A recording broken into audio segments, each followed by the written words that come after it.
Nice to meet you. You win best background today. Sure. Thanks, man. I'm glad you like it. Thanks, Benjamin. I appreciate you taking some time, man. Thank you. No, my pleasure. Thank you. Yeah. So, Carmen, yeah, they a lot of people are calling it a remake, but after watching it, it doesn't really feel like that to me. No. It feels like a total reimagining of the story. There are some threads, some themes that carry over and stuff, but it does feel like a reimagining to me. So, talk to me a little bit about the decision to do it in this way, and rather than to just tell the classic story that most people are familiar with. Well, the classic story tells the story of a woman who's a male fantasy of what a woman is. And it's a woman who is an object of desire.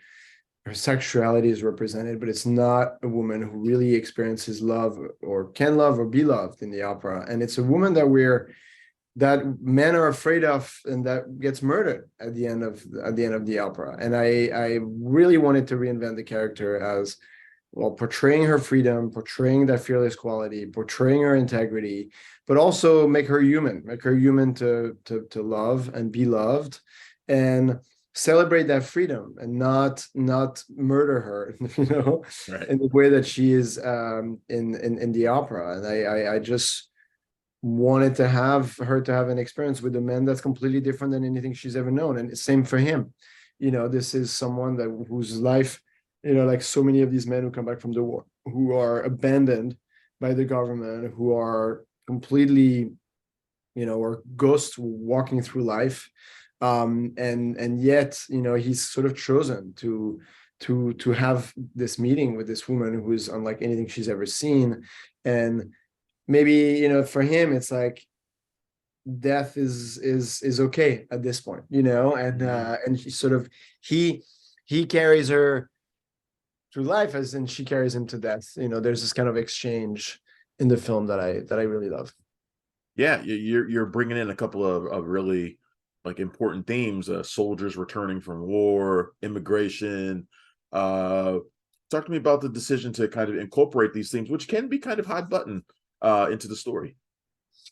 Well, they're part of our society. I think it's a very important not to, we're in this on the go, life of consuming and just thrown all kind of content and things to just constantly be, Yeah, making life better by owning things. And we're forgetting, we're in a country that elected Trump. I mean, not forgetting like what actually goes on the street and what people's yeah, lives are really like.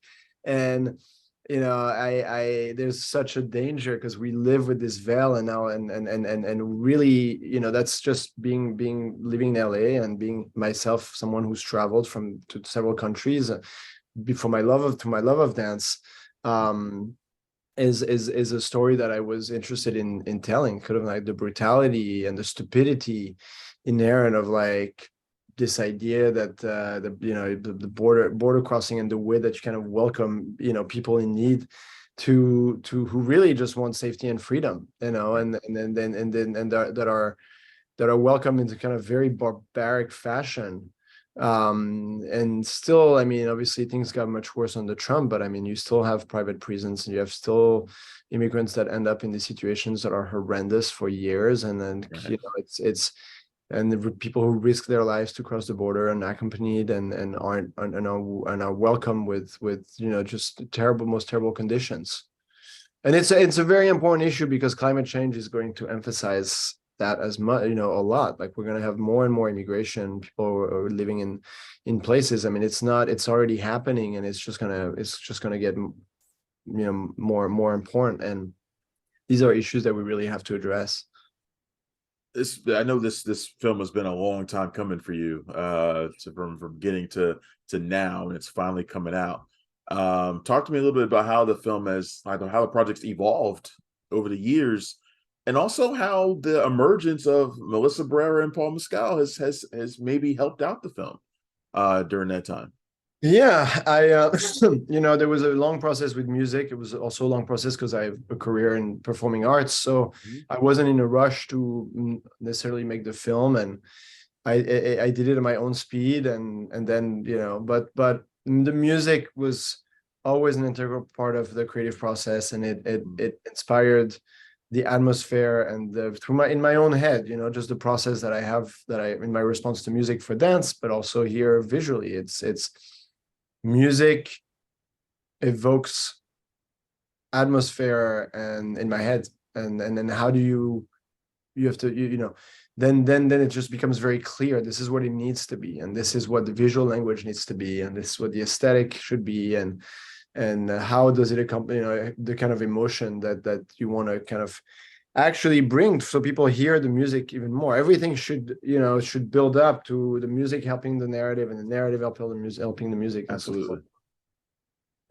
And as I know when you cast Melissa and Paul, is probably they weren't as huge of stars as they are now, but they are gigantic now, and it's like, has that been a boon to the film, especially as it's just now about to come out in theaters? I mean, it's not. I'm glad for them that they're stars. What I cared about is that they were right for the part, and they were right for the part, and they were great. And I had the high standards for who I wanted to play those roles, and of course they're big stars now. But it's really and I'm happy for them. But for me, it was just simple journey of finding the right people who will bring something that I didn't think of myself, whether it's the actors or the production design, costume, and everyone. Well, they're fantastic together in the film.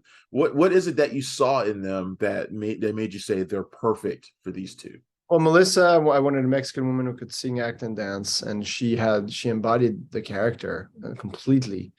In our first meeting, and she dances and she sings, I mean, so well, and everything about her instincts were right, and her personality was right. And I wanted a man to play a Marine. I didn't want a man who's also was going to be too precious or was too good a dancer, or I wanted that to be realistic. And I was lucky, Paul was just off of Normal People, and was a very physical actor and a wonderful actor, and with an unbelievable, great face. So it just made perfect sense. Well, Benjamin, this has been fantastic. I wish you the best of luck with Carmen, and thanks for spending some time with me. I appreciate it. Thank you. Thank you, man. Thanks for checking out the show. If you like what we're laying down, please subscribe to our channel and click the bell to receive notifications for all of our latest stuff.